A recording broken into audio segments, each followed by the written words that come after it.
இத்தனை நாள் நம்ம எங்கெல்லாம் அடி வாங்கினோம், எங்கெல்லாம் அவமானப்பட்டோம், எங்கெல்லாம் அசிங்கப்பட்டோமோ அங்கெல்லாம் நமக்கு கெத்து இருக்குதுப்பா, நம்மகிட்ட விஷயம் இருக்குதுப்பா, நம்மளால ப்ரூவ் பண்ண முடியும்ப்பா. ஏதோ எனக்கு டைம் சரியில்லைப்பா, அதனாலதான்ப்பா நான் கிளீன் போல்டுப்பா, இப்பெல்லாம் பாருப்பா நான் 6 அடிக்கிற ஆளுப்பா அப்படின்னு சொல்லக்கூடிய ஒரு காலகட்டம். சூப்பரா இருக்கக்கூடிய ஒரு பையனுக்கு கேர்ள் ஃப்ரெண்டு கிடைக்காது, சூப்பரா இருக்கக்கூடிய ஒரு பொண்ணுக்கு பாய் ஃப்ரெண்டு கிடைக்காது. ஆனா இந்த மகர ராசிக்காரர் கேர்ள் ஃப்ரெண்டு கிடைக்கும், இந்த மகர ராசி பொண்ணுக்கு பாய் ஃப்ரெண்டு கிடைக்கும். இதுல எது கரெக்டு எது நல்லது அப்படிங்கிறத முடிவு பண்ணி சிக்கல் இல்லாத ஆளை நீங்கள் தேர்ந்தெடுத்துக் கொள்வது உங்களுடைய புத்திசாலித்தனம். கணவன் மனைவியாக இருந்தால் கண்டிப்பாக ஒரு அபிவிருத்தியும் ஒரு அனுகூலம் என்பது ஏற்படும். திருமணமான நபர்களுக்கும் தொடர்புகள் ஏற்படக்கூடிய காலகட்டம். அழுகிற குழந்தைக்குத்தான் பால் அப்படின்னு சொல்லுவாங்க. இந்த மாதிரி மகர ராசிக்காரர்கள் உண்மையிலே அழுது கொண்டுதான் இருக்கிறார்கள், ஆனால் அதெல்லாம் வெளியில தெரியலை. ஹாய் ஃப்ரெண்ட்ஸ், இந்த பதிவில் மீண்டும் ஒரு சுவாரஸ்யமான நிகழ்வுகளை பற்றி உங்களுடன் ஷேர் செய்வதற்கு நான் தயாராக இருக்கிறேன். இப்போ கோச்சாரத்தில் சில சுப கிரகங்கள் சில நேரங்கள்ல நிறைய நமக்கு பாசிட்டிவான பலன்களை கொடுப்பதற்கு தயாராக வந்து அமரும். அதுபோல் இப்பொழுது இந்த சுக்கிரன் அப்படிங்கிற ஒரு கிரகம் தனது சொந்த வீட்டில் ஆட்சியாக போகிறது. அதாவது வருடத்திற்கு 2 தடவை சுக்கிரன் சொந்த வீட்டில் வரும். ரிஷபத்தில் ஒரு தடவை சொந்த வீட்டில் வரும், பிறகு துலா ராசியில் வரும் பொழுது சொந்த வீட்டில் வரக்கூடிய அமைப்பு என்பது ஏற்படும். ஆனால் துலாத்தில் சுக்கிரன் சுபபலன்களை கொடுப்பதை விட பல மடங்கு நமக்கு ரிஷபத்தில் ஆட்சியாக இருக்கும் பொழுது இந்த சுக்கிரன் என்பவர் அள்ளி கொடுப்பதற்கு தயாராக இருக்கிறார். இதன் காரணம் காலபுருஷனுக்கு 2ஆம் இடம் அப்படிங்கிறது குறிப்பாக தனஸ்தானமாக வருகிறது. நம்ம எல்லாருக்குமே தெரியும், இந்த சுக்கிரன் என்ற கிரகத்துக்கு பிரதி தேவதையாக கொடுக்கப்பட்டுள்ள தெய்வம் என்பது மகாலட்சுமி.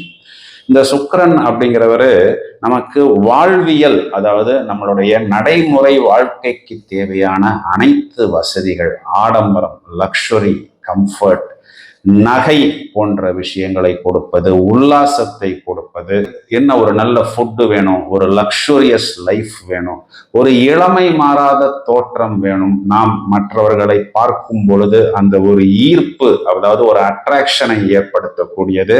ரொம்பவும் வயது நிரம்பிய நபர்கள் கூட பார்த்தோம்னா ஒரு மிடில் ஏஜ்ல இருப்பது போல் ஒரு நல்ல ஒரு கவர்ச்சியான தோற்றம், ஒரு இளமையான தோற்றம், இதையெல்லாம் கொடுக்கக்கூடியது இந்த சுக்கிரன் என்ற ஒரு கிரகம். பிராக்டிக்கலா சொல்ல போனோம்னா நம்மளுடைய டிசையர்ஸ், நமக்கு தேவையான ஒரு லக்ஸூரியஸ் லைஃப், அதாவது ஒரு 5 ஸ்டார் ஹோட்டலுக்கு போகிறது, ஒரு இன்டர்நேஷனல் டிராவல், இதெல்லாமே காதல், காமம், அதன் மூலம் வந்து குடும்பம் அபிவிருத்தி, இந்த அனைத்து விஷயங்கள், விரிவாக்கம், போகம், இது எல்லாத்துக்குமே அதிபதியா வரக்கூடிய இந்த சுக்கிரன் என்ற கிரகம் இந்த ஜூன் மாதம் 29 தேதியிலிருந்து கிட்டத்தட்ட ஜூலை மாதம் கடைசி வரைக்கும் தனது சொந்த வீட்டில் ஆட்சியாக போகிறது. இந்த சுக்கிரன் ஆட்சியாகும் பொழுது எல்லா விஷயங்களையும் அள்ளி கொடுக்கும், கூடவே காதல், காமம் போன்ற விஷயங்களையும் அள்ளி கொடுக்கும். சில நேரங்களில் இந்த காதல், காமம் சம்பந்தப்பட்ட விஷயங்களில் ஒன்றுக்கு மேற்பட்ட தொடர்புகள் மூலம் சில உறவுமுறை சிக்கல்கள் வருவதற்கான வாய்ப்புகளும் இருக்கு. இப்போ நம்ம ஒரு 3 கார் வச்சிருக்கும் பொழுது, 4 கார் வச்சிருக்கும் பொழுது எதுக்கு இவ்வளவு காருன்னு யாரும் கேட்க போறது கிடையாது. ஆனா ஒரு 3 மனைவியோ 4 மனைவியோ வச்சிருக்கும் பொழுதோ இல்லை அவ்வளவு தொடர்புகள் வச்சிருக்கும் பொழுது கண்டிப்பா அந்த உறவுமுறை சிக்கல்ங்கிறது ஏற்படும். இதனால்தான் இந்த சுக்கிரன் என்ற கிரகத்தை முக்கால் சுபராக கொடுக்கப்பட்டுள்ளது. முழு சுபராக கொடுக்காமல் ஒரு 25% அசுபமாகவும் கொடுக்கப்பட்டுள்ளது. நடைமுறை வாழ்வுக்கு தேவையான அனைத்து வசதிகளையும் கம்ஃபர்ட்டையும் இந்த சுக்கிரன் ஆட்சி காலத்தில் எந்தெந்த ராசிக்கு எப்படி அள்ளி கொடுக்க போகிறார், யாரெல்லாம் இந்த காலகட்டத்தை பிரமாதமாக உபயோகித்துக் கொள்ள முடியும், யார் கவனமாகவும் எச்சரிக்கையாகவும் இருக்க வேண்டும் என்பதை இப்பொழுது விரிவாக பார்ப்போம்.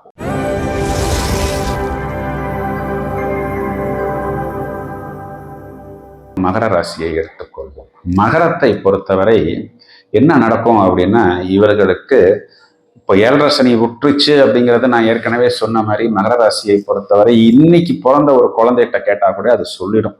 ஏன்னா அவ்வளவு அடி வாங்கி, அவ்வளவு மிதி வாங்கி, டோட்டலா சின்ன பின்னமா சீர்குலைஞ்சு நம்ம எங்க இருக்கிறோமா இல்லையா அப்படிங்கிற அளவுக்கு அதல பாதாளத்துக்குள்ள போய் விழுந்து இனி எந்திரிப்போமா, கை கொடுக்க ஆள் வருமா வராதா, சூரிய வெளிச்சத்தை பார்ப்போமா இல்ல பாதாளத்துக்குள்ளதான் இருப்போமாங்கிற அளவுக்கு நசுக்கப்பட்டது தான் இந்த மகர ராசி.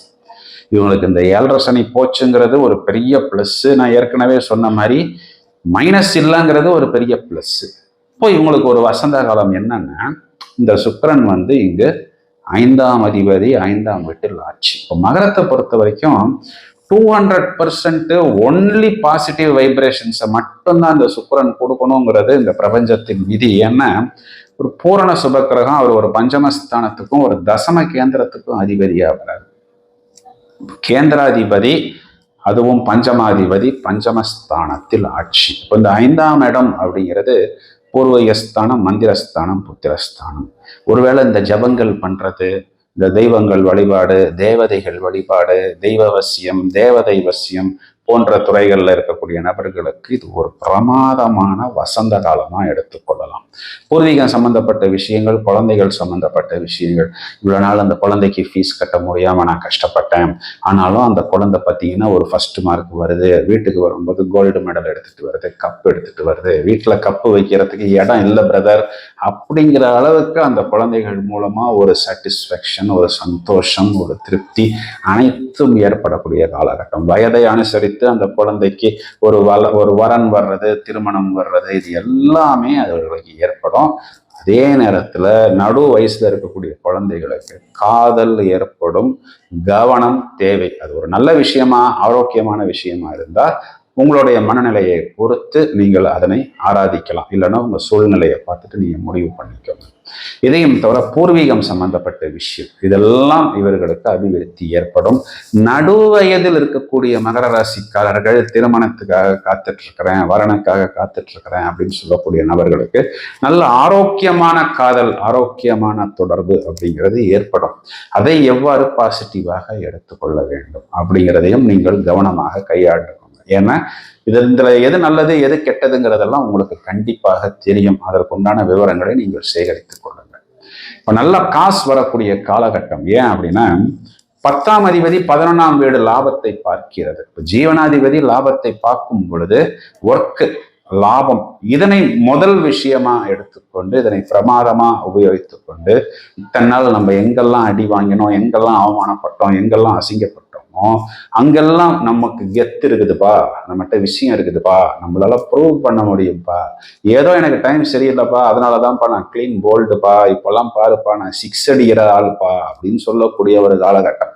ஸோ இந்த ஆங்கிள் நீங்க நல்லா கான்சென்ட்ரேட் பண்ணி இதனை நீங்கள் explore it to the core, explore it to the maximum.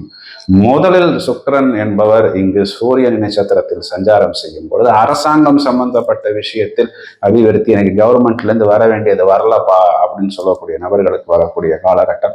பிறகு சுக்கிரன் என்பவர் சந்திரனின் நட்சத்திரத்தில் சஞ்சாரம், 5ஆம் அதிபதி 5ஆம் வீட்டில் 7ஆம் அதிபதியின் நட்சத்திரத்தில் அது உச்சமடையக்கூடிய வீட்டில் ஆட்சி பலம். அப்போ சூப்பரா இருக்கக்கூடிய ஒரு பையனுக்கு கேர்ள் ஃப்ரெண்டு கிடைக்காது, சூப்பரா இருக்கக்கூடிய ஒரு பொண்ணுக்கு பாய் ஃப்ரெண்டு கிடைக்காது. ஆனா இந்த மகர ராசிக்காரர் கேர்ள் ஃப்ரெண்டு கிடைக்கும், இந்த மகர ராசி பொண்ணுக்கு பாய் ஃப்ரெண்டு கிடைக்கும். இதுல எது கரெக்டு எது நல்லது அப்படிங்கிறத முடிவு பண்ணி சிக்கல் இல்லாத ஆளை நீங்கள் தேர்ந்தெடுத்துக் கொள்வது உங்களுடைய புத்திசாலித்தனம். கணவன் மனைவியாக இருந்தால் கண்டிப்பாக ஒரு அபிவிருத்தியும் ஒரு அனுகூலம் என்பது ஏற்படும். திருமணமான நபர்களுக்கும் தொடர்புகள் ஏற்படக்கூடிய காலகட்டம். பிறகு இதே சுக்கிரன் செவ்வாய் நட்சத்திரத்தில் சஞ்சாரம். அப்போ நல்லா பார்த்தீங்கன்னா செவ்வாய் இங்க 4, 11 வீடுகளுக்கு அதிபதியா வந்துடுறார். அப்போ வீடு, இடம், ஆபீஸ் சம்பந்தப்பட்ட விஷயம்.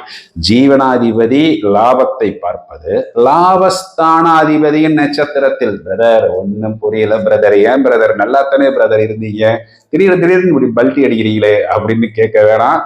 அதாவது ஜோதிட ரீதியா சொல்லணும் அப்படின்னா தொழில், உத்தியோகம், லாபத்தில் பிரமாதம்.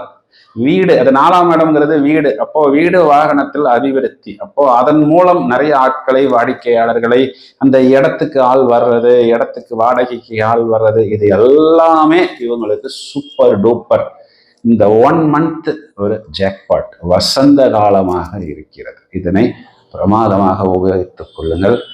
அழுகிற குழந்தைக்குத்தான் பால் அப்படின்னு சொல்லுவாங்க. இந்த மாதிரி மகர ராசிக்காரர்கள் உண்மையிலே அழுது கொண்டுதான் இருக்கிறார்கள். ஆனால் அதெல்லாம் வெளியில தெரியலை. இந்த காலகட்டத்தில் நன்றாக இதெல்லாம் வெளியே தெரியக்கூடிய ஒரு அமைப்பாக இருக்கிறது. இதனை உபயோகித்துக் கொள்ளுங்கள். வாழ்த்துக்கள். சார் நல்லா சொன்னீங்க, அவ்வளவுதானா சார், இன்னும் 2 லைன் சொல்லுங்க சார் அப்படின்னு சொல்லக்கூடிய நபர்களுக்கு அடுத்து சுக்கிரன் குருவுடன் கோச்சாரத்தில் சேரப்போகிறது. இதைத்தான் குரு சுக்கிரன் சேர்க்கையாக எடுத்துக்கொள்ள வேண்டும். இதனை இதே போல் இன்னும் சுவாரஸ்யமாக ஜாலியாக 12 ராசிகளுக்கும் கொடுப்பதற்கு தயாராக இருக்கிறேன். நாங்கள் என்ன சார் பண்ணணும் அப்படின்னா, நீங்க சேனலை சப்ஸ்கிரைப் பண்ணி you have to remain keep subscribe. Meet you soon. Thank you friends.